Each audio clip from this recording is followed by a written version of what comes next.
Hello everyone! Welcome back again sa ating panibagong video. Kararating ko lang sa mga oras na yan kaya ayan nagugutom talaga ang inyong inday. Naglinis nga pala ako sa kabilang bahay kasi nga nagamit nila yung kahapon kaya ayan wala nang patumpik-tumpik pa. Agad-agad naman si Inday maglinis. Hindi na kailangan mag-utos ang amo. Nagluto nga pala ako kagabi ng pagkain at ayan hindi ko nga naubos kaya nilagay ko lang sa ref at ngayon ininit ko muna para naman para sa akin tanghalian. Pati yung kanin nilagay ko na rin sa ref at ininit ko na lang din para mayroong partner ang aking mahiwagang manok. Syempre mag-isa lang tayo sa buhay dito sa ibang bansa kaya kailangan magbuhay-buhay muna. Wala naman tayong aasahan kundi ang sarili lang natin. Sa totoo lang mas maganda mag-isa para wala kang iisiping iba.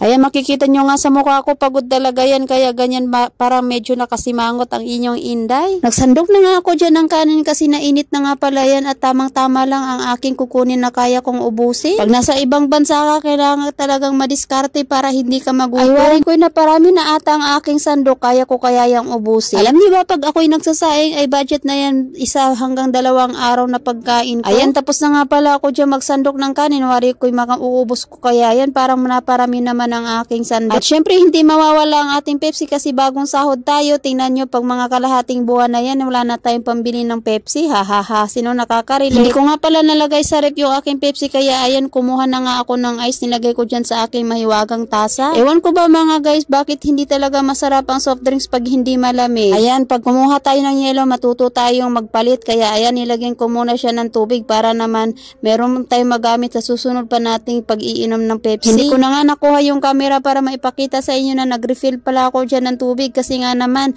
ay tinataba na talaga ang inyong Inday. Ayan nalagyan na natin siya ng tubig kaya ibalik na muna natin sa ref at ayan nagpakyut pa talaga si Inday sa camera hahaha. Pagkatapos ko nga palang masara ang freezer niyan ayan binuksan ko na dahan-dahan ng aking Pepsi at ilalagay nga natin dyan sa ating mahiwagang tasa. Ewan ko ba pag hindi malamig ay talagang malakas kumulo ang ating Pepsi. Kaya ayan pinaypayan ko muna ng aking kamay ang aking baso. Sa liit nga naman pala ng Pepsi na ayan hindi man lang napuno ang aking tasa parang bitin na bitin talaga ito sa akin ngayon. Pero hayaan nyo na babawi din talaga tayo sa susunod na buwan at tayo wala nang babayaran. Makakabili na tayo ng ating mga pagkain. Ayan ready na nga pala ang aking pagkain dyan at ako'y maghahanda na muna at nilalagay ko nga dyan sa gilid ang aking pandong at sobrang init nga naman ay nako po. Hindi pa nga ako nakasubo at ayan uminom na ako kaagad ng Pepsi kasi nga uhaw na uhaw talaga yung inyong Inday. Inayos ko muna yung camera kasi nga naman hindi ako na sentro dyan sa aking mukha. Ayan inihipan ko muna ang aking kanin kasi sobrang init nga naman mapapaso tayo at hindi tayo makakakain niya ng maayos pag sobrang init. Ayan tapos na tayo maghanda kaya ayan bago tayo kumain magpasalamat muna tayo sa Diyos sa mga blessings na ating natatanggap.